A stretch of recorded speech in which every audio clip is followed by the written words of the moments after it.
Welcome to Bed Crime Stories podcast. I'm your host, T, and I'm wishing you guys all a great day.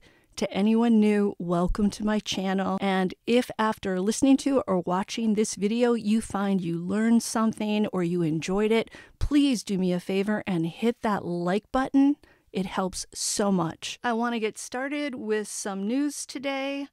Apparently, the judge in Idaho has sealed the search warrant for suspect Bryan Kohberger's Pullman, Washington apartment because, and I quote, "it could result in premature end of investigation, which could create a threat to public safety," end quote.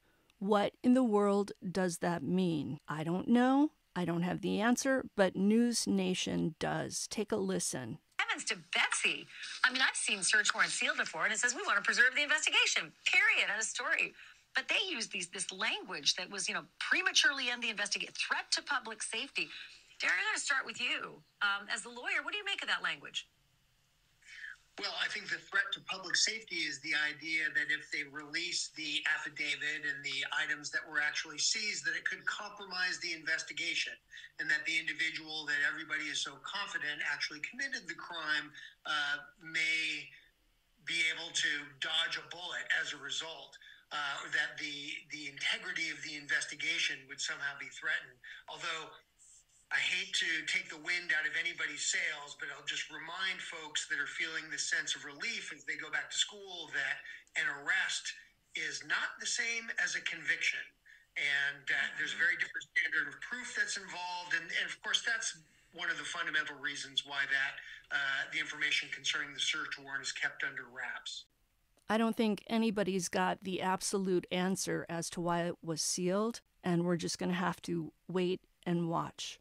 This week, starting on Sunday evening, all eyes on the Moscow, Idaho case turned to a series of TikToks by a young woman named Haley Willette. In the videos, Haley tells of being matched 7 years ago with Bryan Kohberger on Tinder. The reason we haven't heard of her, according to Haley, is that she wasn't closely following the case. It was only after happening upon Kohberger's mugshot that she realized he was the same guy that she went on an uncomfortable Tinder date with in December of 2015 when she was in college. She told the Daily Beast, and I quote, "As soon as I saw his mugshot, I knew. He just has an unforgettable face," end quote.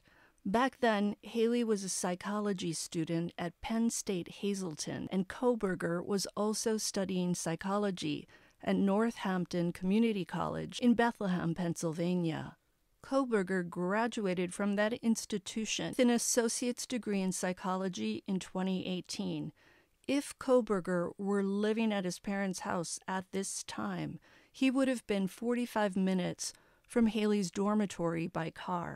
After being matched with Kohberger, Haley said she chatted with him all morning and afternoon on the day of their date, before Kohberger mentioned he wanted to go to the movies and asked her to go with him. Per the article, Kaylee said that although she doesn't remember what movie it was, she didn't really care to see whatever it was. Despite her disinterest in the movie, she agreed to go. She said, and I quote, "I got off work and met him at the theater. He paid for my movie ticket, but he didn't want popcorn, so I ended up buying some for myself. We watched the movie, and then he said he would take me back to my dorm," end quote. She described Kohberger at the time as being quiet but not shy, and I heard another of his friends from high school describe him in exactly that same way, quiet but not shy. Once they were at her dorm, he ended up parking his car in a move that she figured meant he just wanted to talk. After a while, she told him that she wanted to go to her dorm room to see if her roommate needed her, and he said he would come with her. Once inside, they sat down and started to pick another movie to watch. Haley claims that it was at this point Kohberger kept trying to rub her shoulders and tickle her. Sounds to me like he was making a bid for more than a movie. According to Haley, when she called him out for this unwanted touching, Kohberger got super serious and denied he was doing it. She described his behavior as follows: kind of trying to gaslight me into thinking he didn't touch me, which is weird. End quote. She decided she wanted him to leave. She said she didn't want to be mean, so she went in the bathroom and pretended to throw up loudly. Kohberger, per Haley, waited outside the door for a minute or two and then sent her a message on Tinder to say that he was leaving. According to Haley, about an hour later, another text from Kohberger arrived, and in it he told her that she had, and I quote, good birthing hips. She said she never replied back. Who could blame her with a comment like that? She described Kohberger as being very polite and nice during the date, but then completely changing gears once in her dorm room. Now, I realize a lot of people are crawling out of the woodwork to talk about their interactions with Bryan Kohberger, and some might be seeking their 15 minutes of fame and making it up. But because of the specificity about the school Haley attended and the bit about the birthing hips, to me that sounds like something you wouldn't make up. It sounds legitimate, like something a guy who is socially awkward and unaware might text thinking it's a wonderful compliment. What strikes me about Haley's alleged interaction with Kohberger is the part where she said that when she confronted him about being too touchy-feely, he denied he'd done it. That's the same reaction that the owner of the Seven Sirens Brewing Company described getting from Kohberger when he confronted him about being disrespectful to both the female customers and staff. The owner said that when Kohberger turned up again and he showed his ID, the owner saw the notes in the system and he asked Kohberger if he was going to be well-behaved this time. And per the owner, Kohberger said he had no idea what the owner was talking about and that he must have him mixed up with someone else. It sounds like Kohberger is someone who can do something right in front of you, get caught red-handed, and then deny it so vehemently that you almost want to believe he's telling the truth. Wanting to try and understand Bryan Kohberger, I went on a deep dive into people who lie in this manner, as in when getting caught or called out, they continue to lie. From what I discovered, what these two people who interacted with Kohberger described was a pathological liar. As I read up on pathological lying, I learned that it can be a sign that a person suffers from antisocial personality disorder, otherwise known as psychopathy. And I think we already suspected Kohberger might be a psychopath, but the more I hear about Kohberger from former classmates and from what he wrote in the newly unearthed anonymous posts he made in 2011 when he was 16 to a message board for sufferers of visual snow syndrome, the more convinced I am that he is a psychopath and suffers from severe mental health issues. I keep thinking about what I heard clinical psychologist Dr. Gary Brucato say on the Surviving the Survivor podcast about the crime Kohberger is accused of. Dr. Brucato stated that the sharp-edged object is key. What I think he meant by that was that the offender's choice of murder weapon, in this case, the knife, was key to understanding the offender. And Dr. Brucato said this before the police arrested Kohberger, back when we were all trying to figure out what type of person could have done this. I wanted to better understand exactly what Brucato meant, so I decided to research what murderers' choices of weapons reveal about them. I found an article on psychologytoday.com entitled Profiling a Murderer by Dr. Deborah Sherman Coughlin. By the way, I'm going for broke in this video today and using all the words YouTube frowns upon because it's almost impossible to discuss this stuff without using the exact terms. I can't do this in every video or I'll never get any ad revenue, but today I'm doing it. Dr. Sherman Coughlin said that when people kill, they're filling complex psychological needs. She said this of murderers, and I quote, "Sometimes they may steal when they kill, but from my experience of profiling serial predators and interviewing over 25 of them, I can tell you that homicide motivations are in their heads, not in their wallets. Because they kill for psychological reasons, many times they leave a lot of clues for profilers. There's almost always a lot of behavior present at a homicide crime scene. Many offenders want their crime scenes to look a certain way. They want a specific type of victim, and often there is heavy fantasy involvement in how they kill. Thus, much of their personality is left at a crime scene." End quote. Fascinating, right? Based on the 3 following items and reasons, I believe Kohberger, if he is the perpetrator, committed this crime because he wanted to know what it felt like to plan and commit murder. 1. The survey Kohberger posted on Reddit, the one where he asked criminals to describe their thoughts and feelings when planning and committing crimes. 2. The newly unearthed posts Kohberger is believed to have made in 2011 when he was 16 to a message board for people who suffer from visual snow syndrome. That's a rare neurological condition that affects the way visual information is processed by the brain and eyes. People with this condition see dots that look like static across their field of vision, and sometimes they experience migraines as well. In these posts, if it is him, Kohberger comes across as a highly troubled young man.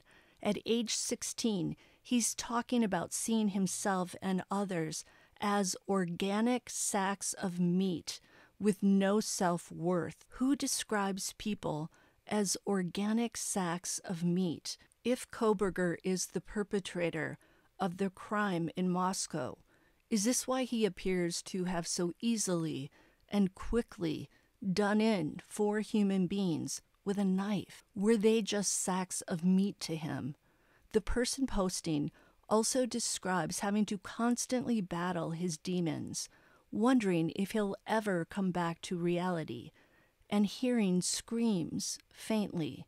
If this is Kohberger, then he was clearly suffering some major mental health issues even back in 2011, which makes me wonder if he got help for this, if he told anybody, and if not, why not? Did his parents ever notice that he seemed down or depressed, or that he was spending maybe too much time in his bedroom and not communicating? Personally, I believe Bryan Kohberger used a knife, not just because it was easy to get and a quiet way to kill. I think Kohberger wanted to be up close to his female victims. And yes, I think the targets of his crime were females. And he did this so that he could feel every sensation of what he was doing. I know that's so sick and twisted, but I think it's part of the motive and part of the truth. I see the knife being a conduit for Kohberger through which he vented a lifetime's worth of rage, frustration, hurt, and grudges. Grudges mostly against females. That bullying in high school has to factor in to who Bryan Kohberger grew up to be. It's not the only reason he became a killer, but it definitely contributed to it. And I believe Kohberger relished the power that came with the knife and with his plan of attack. He chose a time when the girls were likely both sleeping and intoxicated. He cornered them, Maddie and Kaylee, in a smallish bedroom and stood between the bed they were in and the door. This gave him every advantage and allowed him for once to make all the decisions. He wasn't dependent on the girls giving him permission to enter. He just took the reins and forced his way in. In that moment, he was both the prom king he always wanted to be and God. I know that sounds melodramatic, but I really believe that's what was going down in that bedroom on the 3rd floor and in Kohberger's troubled mind. In the beginning, we were told the crime occurred between 3 a.m. and 4 a.m. Now we know from the probable cause affidavit that the offender attacked starting around 4:04 a.m.